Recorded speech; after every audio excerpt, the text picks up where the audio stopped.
Good morning, everyone. Hello. Good morning. Welcome to the first class. Yeah, good morning. Nice.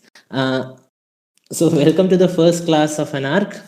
Today, we will be learning the basics building blocks of Robotics Club, like the things that we use everywhere in the club.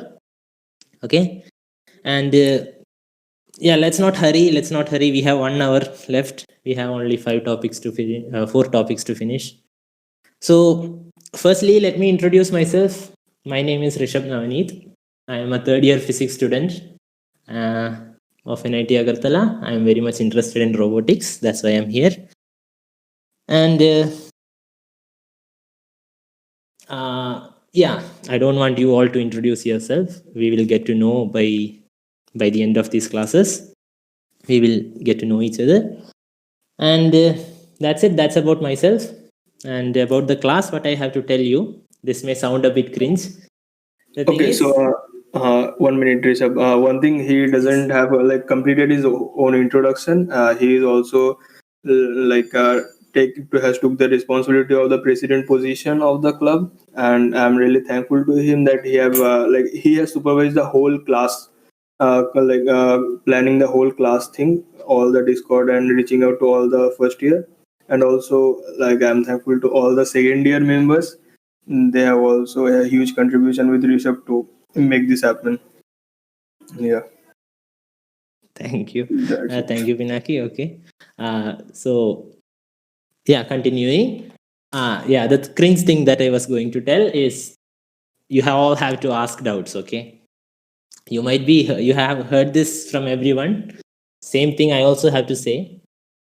Like, ask everything that you are doubtful about, okay? The thing is, when I am teaching and you guys are simply listening, I feel like whatever I'm telling is perfectly going into your head, everything is perfect, I'm teaching very nicely. But no, right? I am having so many mistakes. I'm not a trained teacher or something, okay? So always ask questions. Ask how much questions as you can. Give me no respect. Treat me like you're fighting with me. Okay, like crush me. How many questions you can ask? Try to defeat me. Like ask how much questions as you can. Okay, everybody, and yeah. So if no doubts are asked, the class will be very boring. And Pradeepta, thank you. Okay, when I said good morning, you responded. Nice. And similarly, everybody, please respond during the classes. It is nice when you hear something back. Okay. And see, the thing is, we are not trained teachers. Okay, we are just 2 years older than you, and so we are also in a stage of learning only. And this is simply a class where we share what we know with you. It's not a lecture. I want to say it's not a lecture, but I have written it's a lecture one on top. But it's not a lecture. It's not a lecture. It's me telling you something. Okay. Fine. So today in the first lecture, we will be learning about these basic components that we use. By the end of this lecture, you will be able to understand in deep very well how to use a breadboard, what it is and all, how to use a multimeter, how to use a voltage regulator, what DPDT switches are and how we use them. Okay, so this is the agenda of today's class. So let's start. Firstly, breadboards. Okay, so maybe you know what a breadboard is, but I can show you what a breadboard is. This is a breadboard. Okay, it's nothing much. It is simply a piece of plastic with a lot of holes in it, as you can see. Okay, and I also have one with me. Let me try to show you that. Did it hang? No. Okay. So this is a breadboard.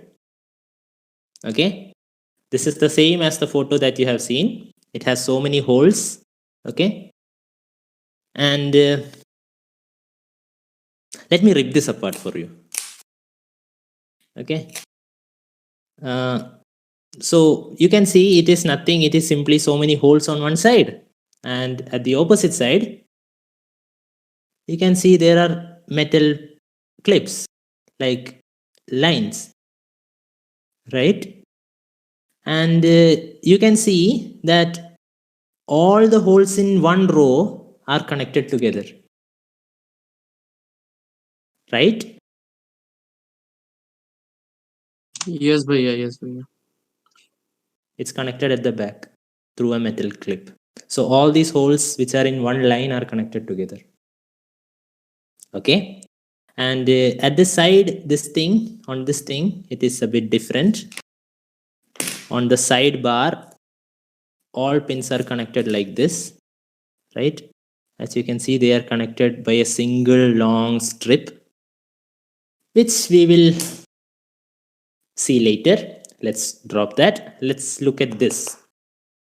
What is the use of this thing? How we use it? How it is important? Let's learn about this. Okay. So I turned on this camera just to show you what is inside. Inside there is nothing. It is simply a set of connected holes. All right. So now let's move on. I am stopping my sharing. So back to topic. Why we use a breadboard? Okay. So the thing is, whenever we make a circuit in robotics or anywhere, we will make mistakes, right? So we cannot start with a soldered proper permanent circuit in the beginning itself. We have to do trials. We may have to change the value of resistor and see which is the ideal value. We may have to change the transistor. There are many transistors available. We may have to change the transistor and find which one is best. So we may have to make temporary circuits. And to make such temporary circuits, we use a breadboard. Okay. So in a breadboard, you can simply put in things and the circuit can be made. And after testing, you can after finalizing, you can print it out to a PCB or you can solder them together. That's the basic use of a breadboard. Now, to see how to use them, how to use a breadboard, PowerPoint is a very bad tool. Okay, nice. Now, so in a breadboard, as we saw when we ripped it off, all the pins in one row are connected together. Okay, so these are all connected together. These are all connected together and so on. Okay. And similarly, these were all connected together, but it was not connected in between. And also not connected here. And also not connected here. Okay. So how can we use this thing? The idea is very simple. Okay. If you want to join, say, a battery and a bulb. Okay. So this is the terminal of the bulb. This is the terminal of the battery. Okay. You want to join these two. What do? You will just hold them together, right? So here, instead of holding them together, what you can do is, since these holes are connected with each other, you can put one end of the bulb in one hole and one end of the battery in another hole, but in the same row, so that they will automatically get connected. How simple is that, right? Hope everybody understood. This is connected internally. So this will complete this part. Right? Hello? Yes. Yes. Okay. Right. Yes, bhaiya. Yes. So basically, the use of these holes is to simply connect two terminals together. Okay. So if you want to connect an LED, okay, so I'm representing an LED. It's not a representation. I'm trying to draw actual figures so that it won't be confusing. So if I want to connect an LED to a battery and make it glow, so what I will do is I will keep one terminal of the LED into one hole and the other terminal in another hole. Okay. And I will put one terminal of the battery in the hole in the same row. Okay. Okay, and I will put the other terminal. Yes, it is visible. Yes. Okay, so we stopped it here, right? How to make a simple circuit. We saw up to this. Now, uh, of course, this is a very bad way to make a circuit because an LED is having a very small knee voltage. It is nearly 3 volt or something. So if you connect a very high battery like this, chances are you will burn your LED. So usually we also add a resistor, okay, so that the current will be limited. Okay, so you know, right, the actual problem, what happens when we connect a diode simply directly to a battery is that uh, the diode characteristics say that diode have a very high, very low resistance. Okay, very low resistance. So in that low resistance, when you give even though small voltage, the current will be very high, and that high current will knock electrons off from the silicon atoms. It is so dangerous, it will simply like break down. Fumes will be produced, so many heat will be released, and it will damage everything. So what we need to do is we need to limit the current in the circuit. So we add resistors. Okay, so in general, when you connect an LED, the circuit would be like this. There will be a LED, there will be a resistor, and there will be a battery. This is the normal circuit we make. Okay, so so this is the circuit we make. So let's first see how to make a circuit like this. It is also very simple. Okay, so firstly we connect our LED here. Now one terminal of the LED is connected to a resistor. So we connect a resistor. Oh no. We connect a resistor in a parallel hole. Okay, and these two terminals should be connected to a battery, right? So we keep a battery's one terminal here and one terminal here. So as you can see, now this is connected to this internally, this is connected to this internally, this is connected to this internally. So that completes our circuit. Okay. So basically you have to remember nothing in this. You just have to remember whenever there is a junction between two, you have to put them in a parallel hole. So whenever there is a connection here, you have to there is a connection between this terminal and battery, you have to put them in similar holes, like holes which lie in the same line. That's all you need to know. Okay. Now, just an additional fact. Okay, this is not a part of breadboards. Let's simply learn how to choose the resistance value, which is important. Okay. So if you are using a 5 volt battery, okay, no, let's say 10 volt battery, you are using a 10 volt battery, and you want the current in this resistor, current through this LED to remain low. How low? An ideal value for current is between 20 milliamps to 200 milliamps. Okay, in almost all ICs and almost all LEDs and all, this is a very good value to keep your current at. 20 milliamps to 200 milliamps. This is maximum. Higher than this, it is bad. So let's take some in between value, 100 milliamps. Okay, if you want 100 milliamps current to flow through this, I assume this has a very low resistance. I neglect its resistance. So I apply 10 volt and I should get 100 milliamps. So what should be the resistance? It should be 10 by 100 milliamps, right? Which is, I don't know, 100 ohms. So you have to connect a 100 ohm resistor. Hope you understood, right? I have neglected many things, but it's okay. You just need approximate and down also. So this is how you choose the resistance value. Leave that. Come back. Let's talk about how to make another circuit. Let's see how to make a parallel circuit. If you want an LED to be connected across one resistor, another resistor, and another resistor here, and a battery. So if you have to make a parallel circuit like this, again, something similar should be done. You connect your battery here. You connect your, you connect your LED here.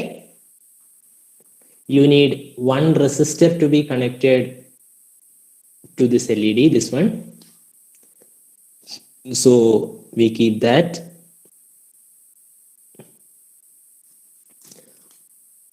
We need one more resistor parallel to that, right?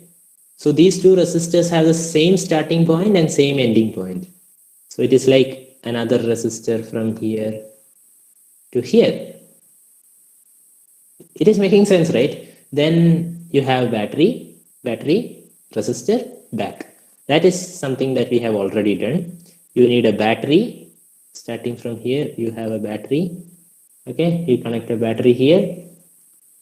You take the wire. There is a resistor. You have added a resistor here also. And you connect this to this. Okay, so since these 2 points are connected, these 2 points are connected, these 2 points, these all are connected, and these all are connected, this will make the same circuit as this. Both the same, right? Yes, okay, battery's polarity is reversed. I don't care. Okay, so you have to. Okay. So understood. I hope you understood. I hope you understood how to make a circuit using this thing, breadboard. This was long. Other things will be short. Okay. Now let me give you a homework for you. So this is a bit tricky. Maybe you will make a mistake. I guess you will make a mistake.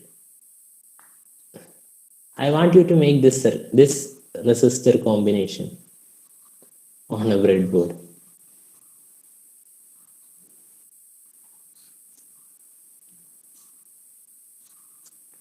That's a homework for you all. Let's try. I mean, you guys try. And in the next class, show me that. All right. Any doubts or any questions anybody is having? Did not understand breadboard or anything? No doubts. Okay, fine. No doubts. It's fine. Let me ask you a question. Why is there a gap in between?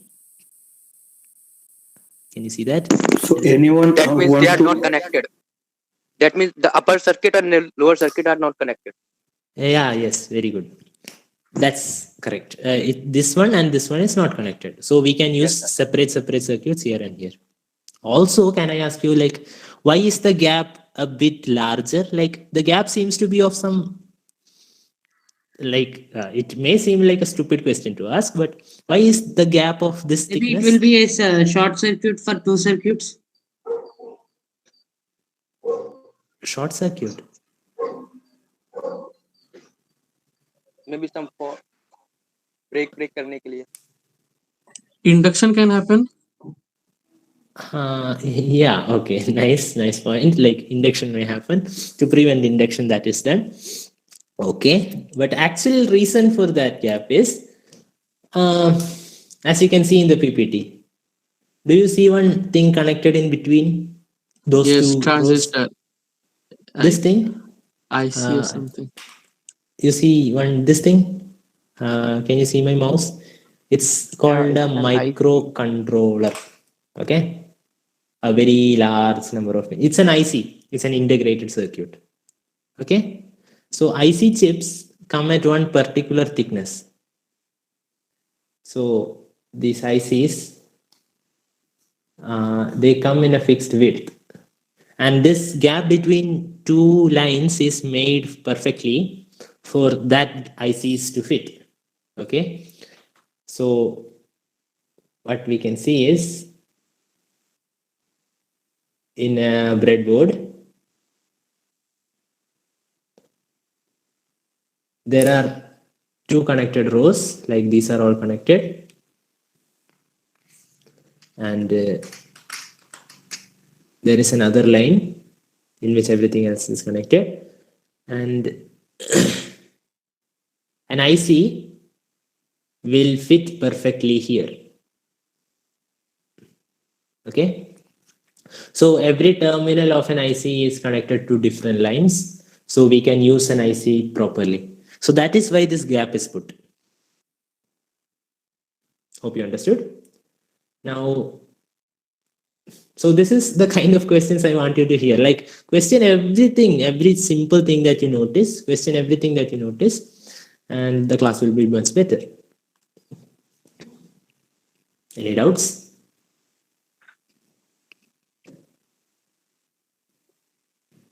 Okay, examples we saw, right? We saw examples, circuits. I have also given you a homework, so we can move on. Next topic, multimeters. This is a very versatile instrument, okay? A multimeter, you know voltmeter, right? It measures voltage. Ammeter measures current. A multimeter, it's a device which looks like this. It can measure almost everything, okay? It can measure current, it can measure resistance, it can measure voltage. Yeah, it's popping up on the screen. Capacitance. Yeah, this voltage and current, they could be AC and DC voltage, okay? So this is a very versatile device. It can measure a lot of things. So that's great. Having such a device will save a lot of time, right? Like, how much time does it take to read that color code on a resistor? It's so small lines, it is so hard. Just connect it, just take this multimeter, connect it to the resistor, it will tell you the value. See, so this multimeter is a very useful tool, and our club has many of this, but that doesn't look like this. The thing we have looks like this. Okay, yeah, we are a bit tight in like fundings, so we have to go for the cheap ones. Okay, and let's learn about this. Let's learn about this. Okay, so a multimeter has two wires, okay, one red and a black wire, and these wires are actually the probes. Okay, so with these wires, if you connect it across a battery, it will measure the voltage across the battery like that. So these are probes. All right, my computer is starting to, it's not able to handle all these. No, okay. So this red wire is the positive wire, okay, and this black wire is the negative or the ground, the common terminal.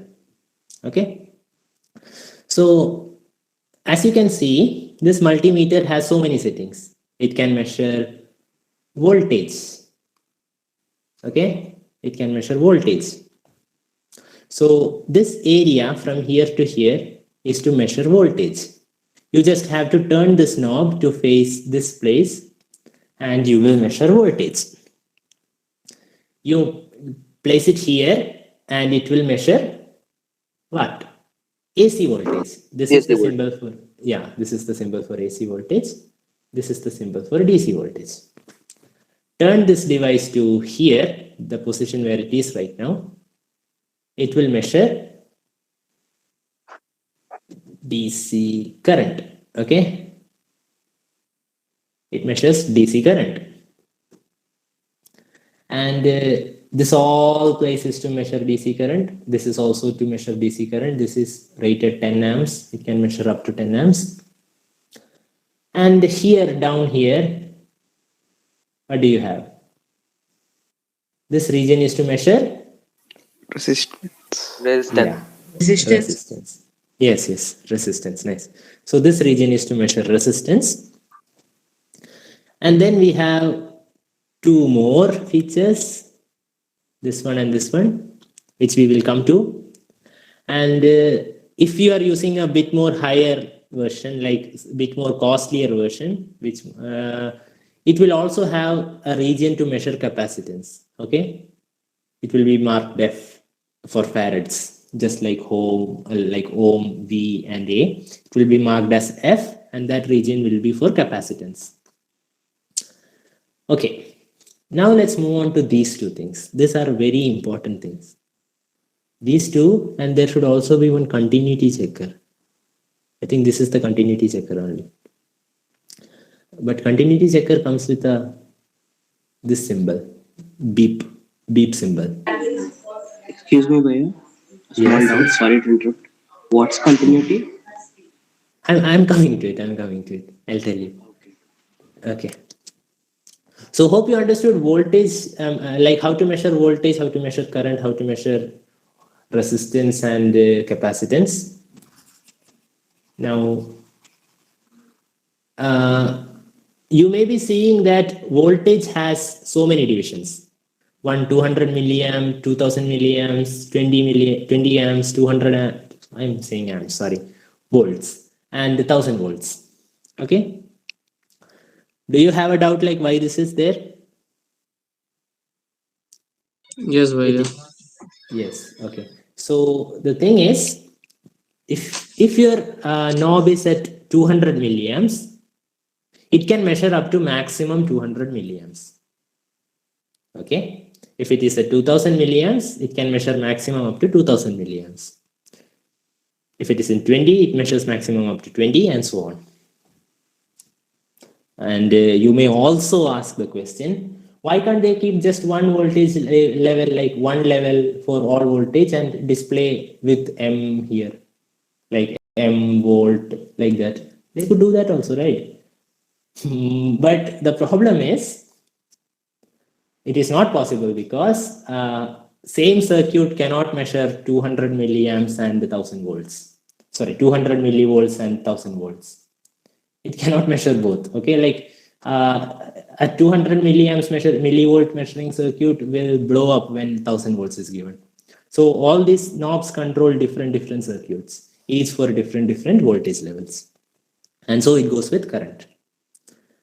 Okay, now Yeah. yes. How does this is happening? Like turning knob to 20, it measures only 20. Like internally, what is happening there? Okay, yeah, that's a very nice question. And when we learn about voltage regulators also, like you will ask some questions like the thing is, it is very complicated. Okay, basically I don't know. That's the answer. I don't know. I will see what is happening and tell you. Inside there is an integrated circuit. Okay, and there are also many resistance values.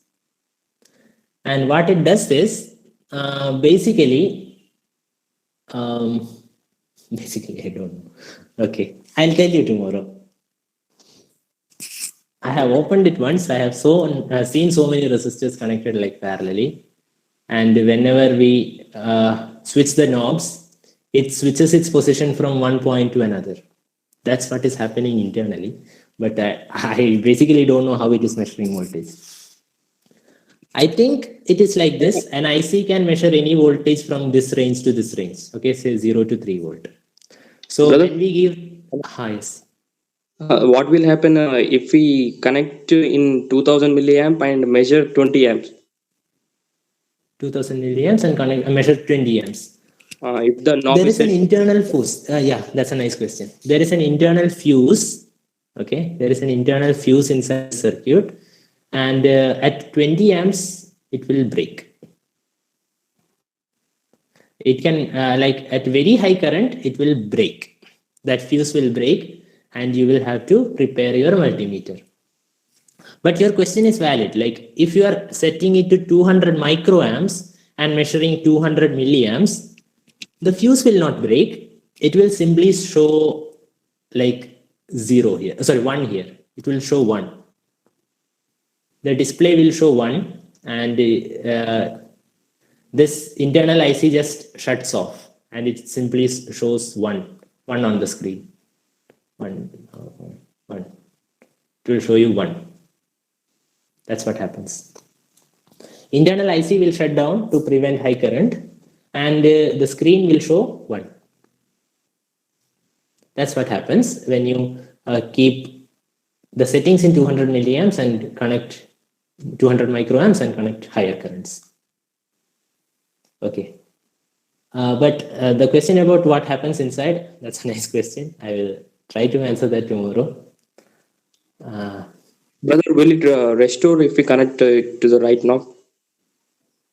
Yes, it will restore. After doing the wrong thing, will it work? Yes, it will work.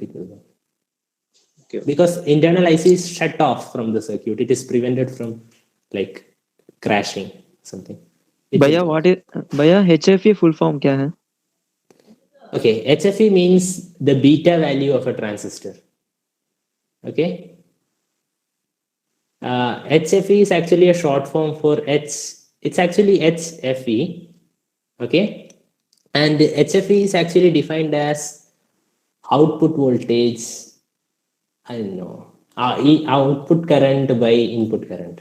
Okay. You will learn about this in electronics.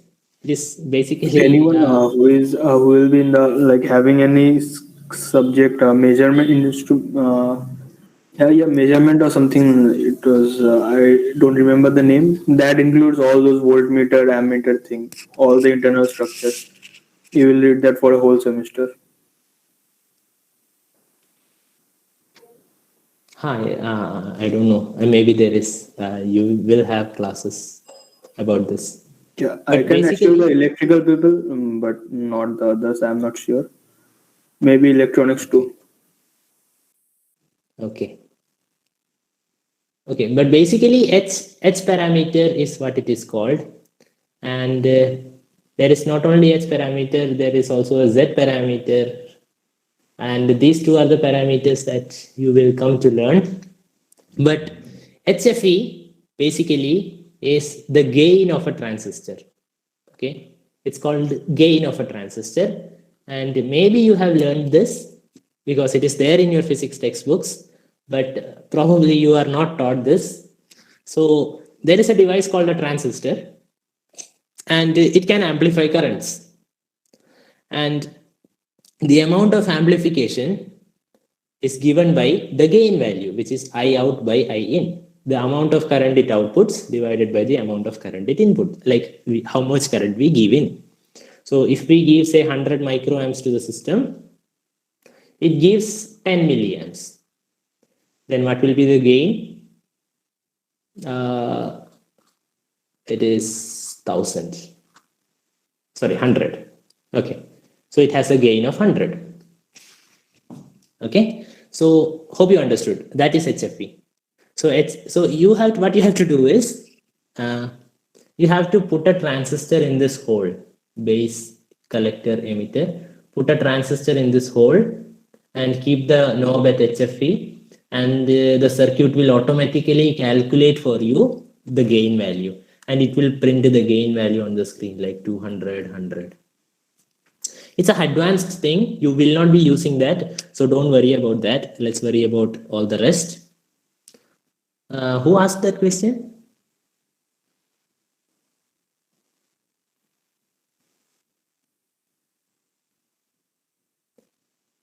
Who asked it?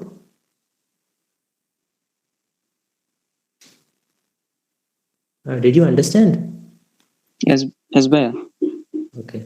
HFE measures the gain. You have to put the transistor here, set it to HFE. It will show the HFE value on the screen. Voltage gain. Current gain. Okay, भैया. Like I out by I in. That's HFE. Now,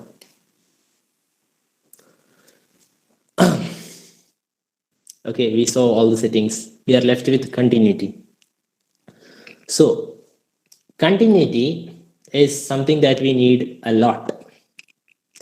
Sometimes you say for example, you had a switch and a battery and a bulb all connected in series, or a very simple circuit. You soldered all the junctions properly, but the circuit is not working. You don't know where the problem is.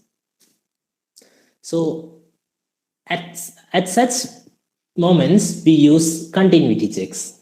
Okay. So continuity is a very nice tool. What it does is, it will produce a beep sound if the circuit is completed.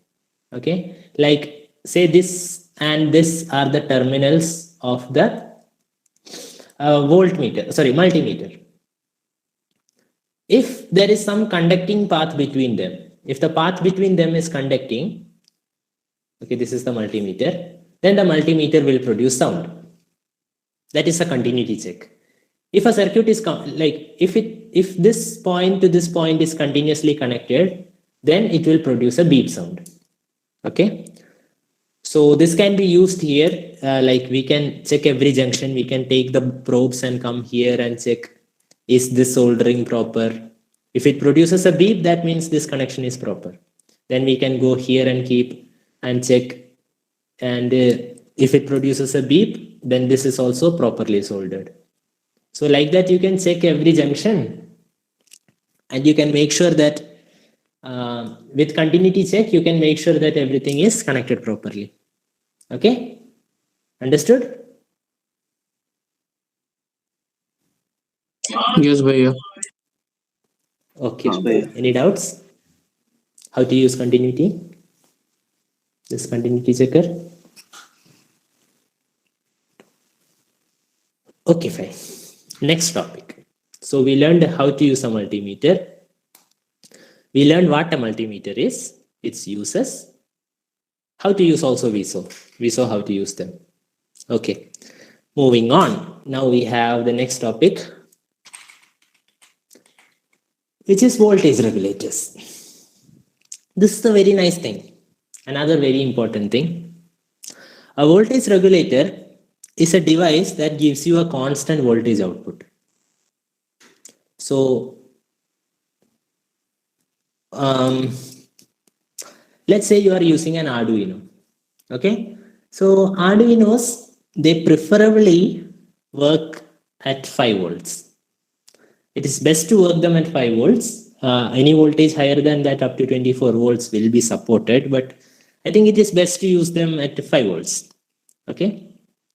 So if you want to give a constant 5 volt supply to an Arduino, and if the battery you are having is of 9 volts, what you can do is you can pass it through a voltage regulator and it will give you 5 volts at the output, and you can connect that 5 volts to Arduino. Nice, right? Like, yeah, and it's also a very simple circuit. So it's nice. It looks like this. Like a step-down transformer. No, step-down transformer will work only for AC circuits, right? Yeah. Yeah, so we need DC voltage regulators. So, okay. So this is actually a voltage regulator. And in future, somewhere, somehow, if you come to learn about something called MOSFETs, they also look exactly the same, but this is not a MOSFET, okay? Just remember. MOSFETs look exactly the same. They also have all these pins and all this look, but they are different. Just remember. Okay. And these voltage regulators, what they do is they have 3 pins. I will quickly explain what it does.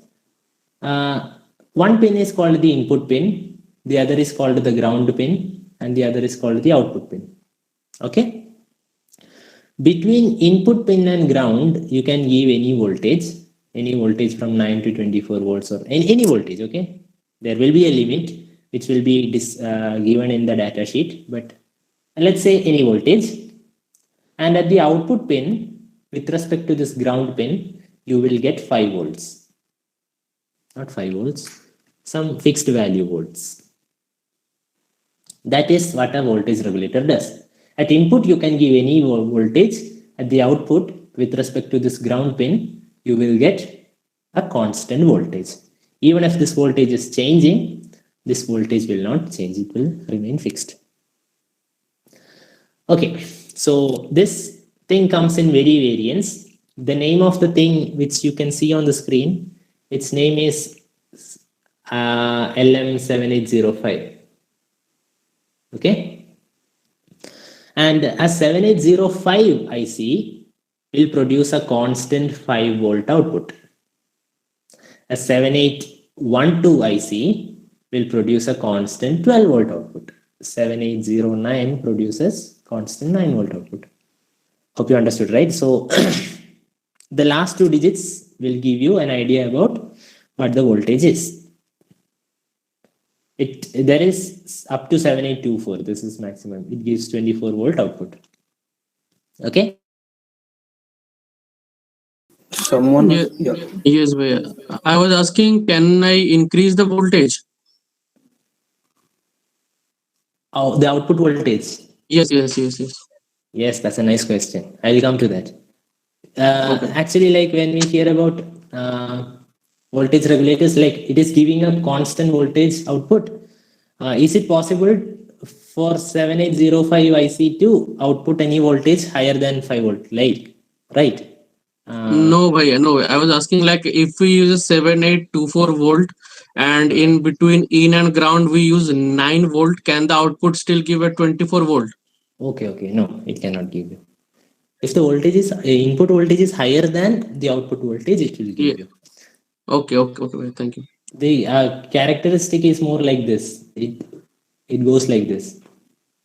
Output V input versus V output. It Bhaiya, is can we almost use, linear. Yes. Okay. can we use it for AC currents?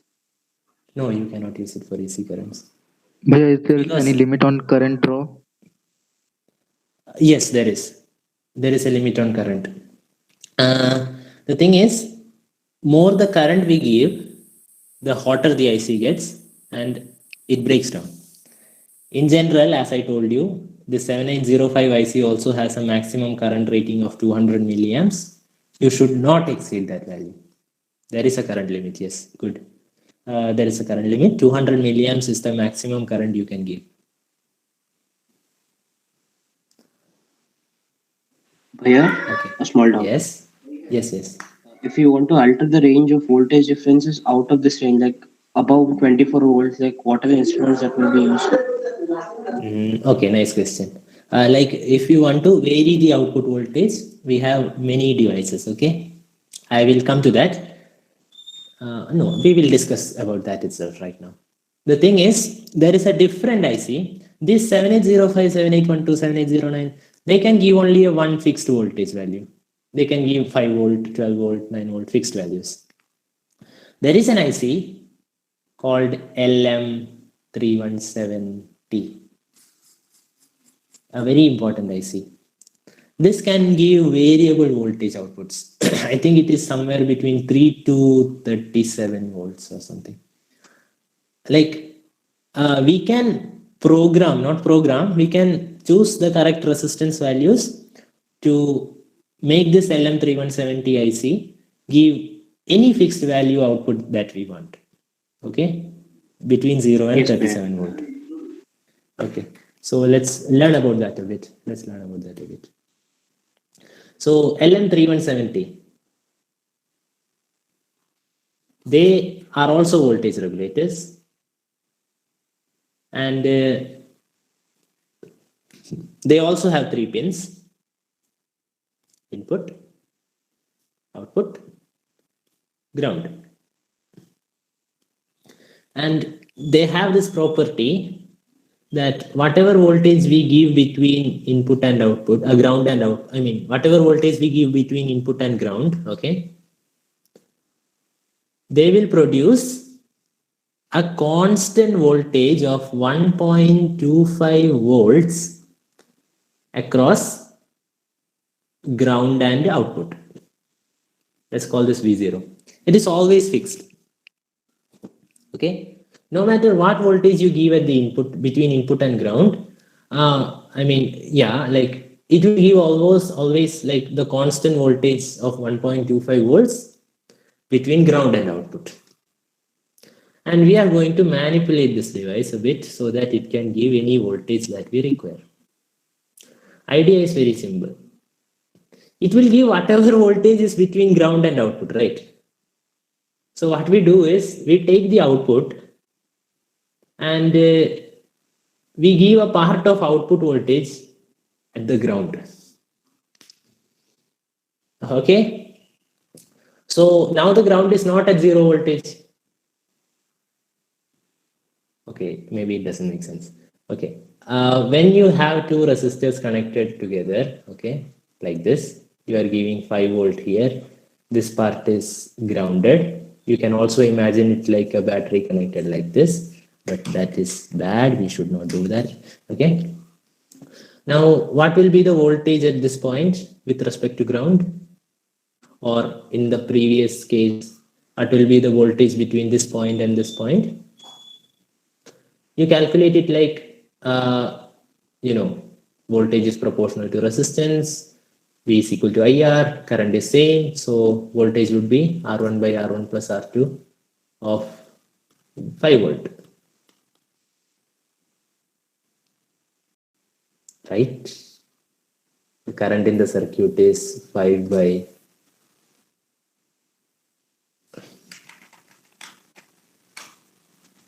R1 plus R2.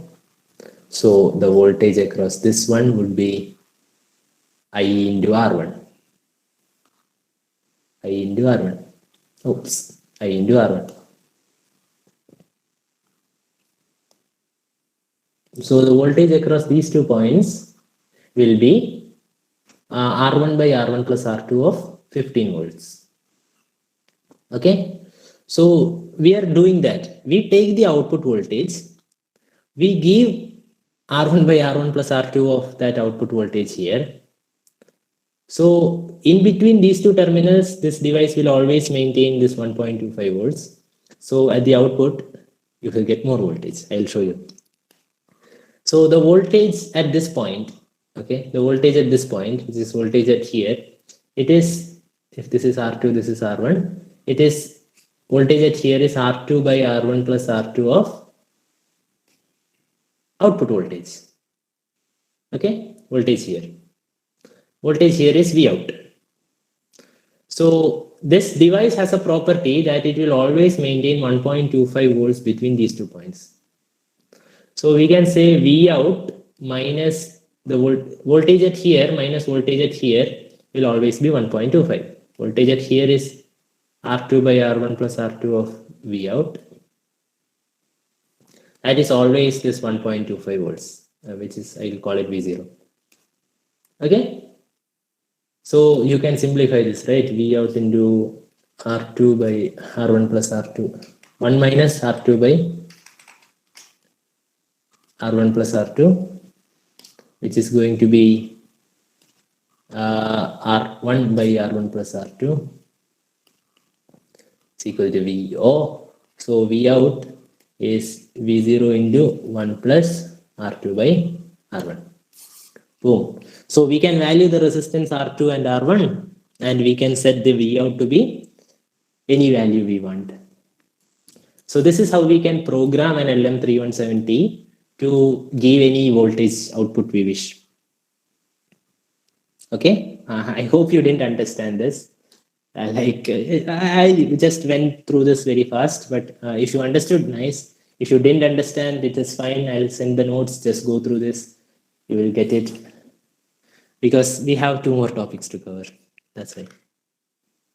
Any doubts?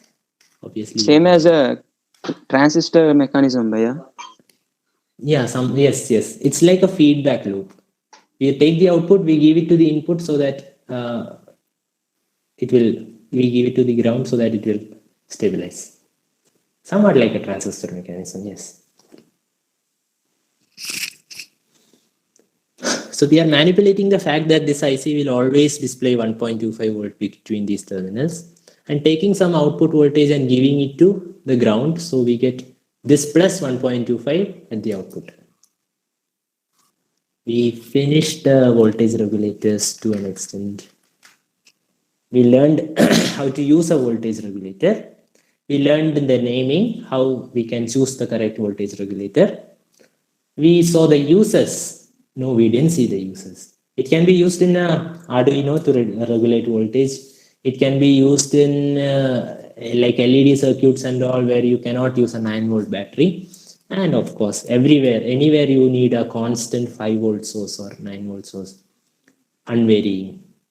So that's it. Moving on, like I expected the question, what will be inside a voltage regulator? Because I told you, like, just crush me, ask any question you want. So I expected this question, and this is my answer. Okay, this is what is inside a voltage regulator. Only the person who designed this will know what is working, like what is happening inside. It is an effort of many engineers who have worked for 5 or 6 years to design this, right? So it is not so easy to understand so easily. But I see some things, some basic things, which I will share with you. I see that the input voltage goes directly to a zener. See, it goes through one resistor here, one zener diode here, and it goes to the ground. So in your class 12, you might have learned about zener diodes, right? Zener diodes have the property that they will produce always a constant voltage across their ends. You have to connect them in reverse bias. Here also you can see it is connected in reverse bias. This end is connected to positive. This P end is connected to ground. So similarly here also, there is a zener diode basically. And this zener diode will always produce a constant voltage output across its ends. You know, because of that breakdown and all. You remember, right? Hope you remember. So that is a zener diode. So here a zener diode is used to produce a constant voltage, and all that follows is a very complex mechanism to stabilize that output, to make the zener diodes output more stable and constant, and also maybe to adjust the values. Leave that part. Now here you have another resistor, like a transistor, which is connected directly from input to output. So I think that is also a bit important, but I don't know. Like this is what is inside a 7805, which is also basically not necessary. As you are learning in robotics, what is more necessary, what you need to know is how they work. You know how multimeters work. I mean, how to use them, sorry. You know how multimeters are to be used. You know how voltage regulators are to be used. So that's fine. That's what you need to know. Now DPDT switches, another important thing that we use. And this is the last topic, by the way. After that, we will wrap up. Now, the question, what a DPDT switch is complex. It comes in many shapes and sizes. Okay, so a DPDT switch may look like this. Okay, but you can see that there is something common in everything, right? Everything has this 3 pins at one side and 3 pins at the other side, like 2 separate rows of 3 pins. And this is actually a general property of all DPDT switches. A DPDT switch will have like 2 pair of 3 pins like this. Okay. And the word DPDT, which I should not be telling you, like it's very boring to listen, like it means dipole diterminal.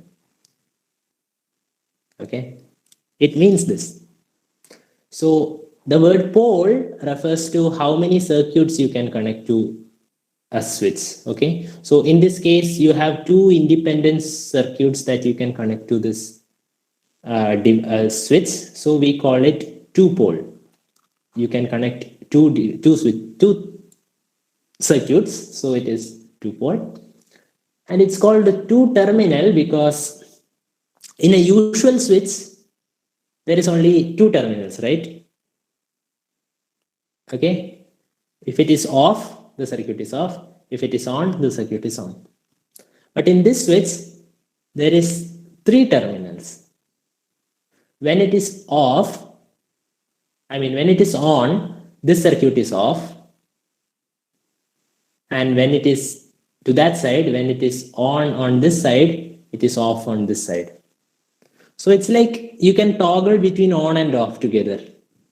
So when this switch goes to one side, the other side closes. So that's why it is called a di-terminal switch. All right. Let's see a better picture of this, a clearer picture, which is nice. See, this is a DPDT switch. It has 6 terminals, and when you close the switch to one side, this too will close, and when you close it to the other side, the other two will close. Okay, and how can we use this?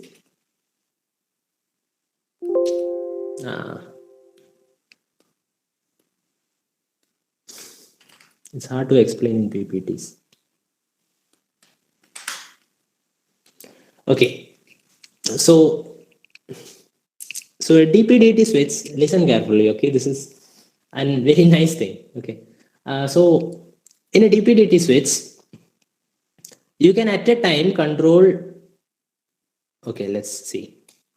So if you have a circuit here consisting of one battery and a bulb, and if you have a circuit here consisting of a battery and a bulb, when you switch on the circuit, both turns on, right? And similarly, if you had another circuit here with a battery and a bulb, when you switch this circuit on, this is not there. When you switch this circuit on, this circuit turns off, this circuit on, this circuit turns off. Such switch, which you can understand by this diagram itself, how it works, is called a DPDT switch. And what is so special about DPDT switch? Why am I telling about this? It is because when you design a robot, not a robot, when you design, say, a control, like a car, okay? When you design a car, you need the wheels of the car to turn forward and backward, right? Like, are you all sleeping? Can you please respond? Hi. Front gear, reverse gear. Yes, sir. Yes, bhai. Yes. Okay. So you need the motor to turn forward and backward, right? Front gear and reverse gear, but it's not a petrol engine or something. I'm talking about a battery powered car, okay? So it's a battery powered car. So you need to turn the motor in forward direction and opposite direction. Okay. So imagine this is a motor. You know how to reverse a motor? How to reverse the direction of a motor? By changing the polarity of battery. Yes. So if you give plus here and minus here, motor turns in one direction. And if you give opposite, the motor turns in the opposite direction. Okay. So we need a mechanism to change the polarity of the battery. If you directly connect a battery like this, it will always turn in one direction, right? We need to reverse the direction. So to reverse the direction of a battery, we have something called a commutator circuit. Okay, you might have learned this in your physics textbook. It is there somewhere. Like, it is 4 switches connected like this. Okay, and we give our battery supply to 2 of its terminals. Let's give the motor here because it looks nice. And we give the battery across these 2 terminals. Okay, so what we can do is, if I turn on this switch and this switch, it will complete this circuit, right? Yeah, current can go like this, like this, like this. So this will be plus, and then negative, it goes like this, like this, like this. So this will be minus. Okay. And if I reverse this direction, if I change this switches like this and this, initially this was plus and this was minus, okay? Now current will go like this to negative. So this will be plus and this will be minus. So by turning this switch on and this switch off, you can change. You can toggle between on and off, okay? Like direction, you can change the direction, reverse and forward. So that is the use of this commutator. And what is interesting is you can design one commutator using a DPDT switch. Because as you can see, when this switch is on, this switch is off. When this switch is on, this switch is off. See that? So you can use these two as the terminals of one side of this DPDT like this. So when one side is on, the other side is off. You see? And similarly, this can be made the other part of the commutator. So when one is on, the other is off. Okay, so let's try to design. Or should I give us that's a home? No, it is complicated. Okay, so let's imagine, let's draw the DPDT switch. This is the DPDT switch. Okay, and we wish to connect a battery and a motor to this thing so that it can control positive and negative directions. Okay, first let's see the simple thing. As I told you, this is one side of the DPDT, this is one pole, and this is the other pole. Right? This is one pole, this is the other pole. So let's see how it is connected. When this is connected to, this switch is connected to battery, motor. So this is connected to motor. The other end of the motor is connected to this thing, right? Like here. Both these are connected together and it is connected like this, motor. Here also, both switches are connected together and it is connected to motor.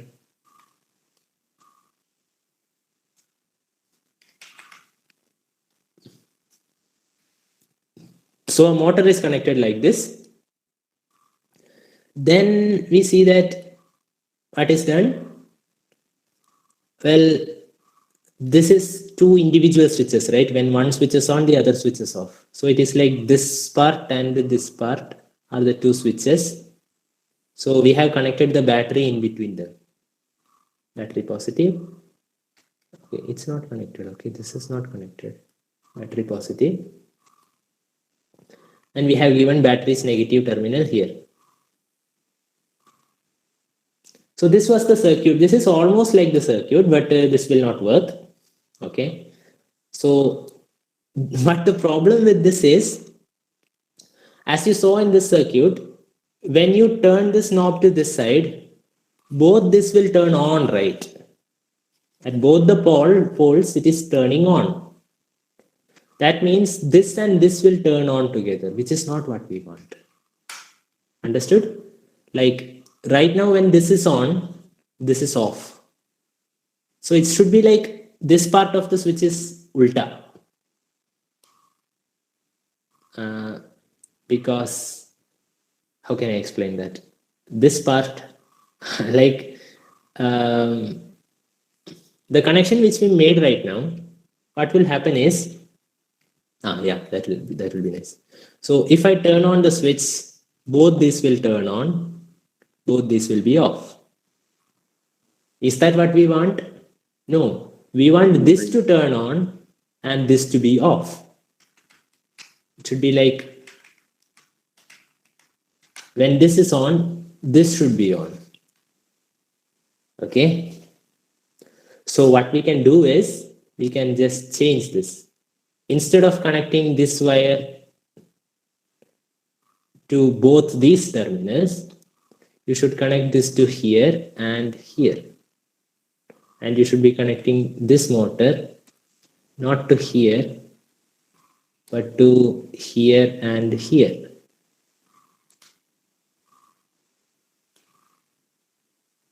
Like I cannot reverse the switch, but I can reverse the connection.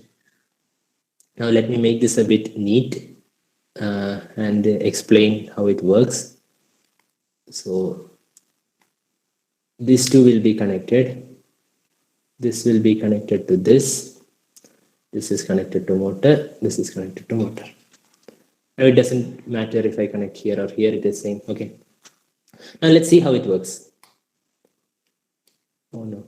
Okay, so when I switch on the circuit, like when I push the switch in one direction, these two will be connected together.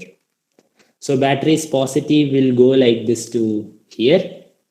Battery's negative will go like this to here. So it is minus plus. When I switch the circuit in the other direction,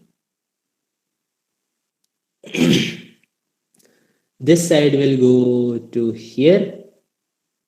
Oh no.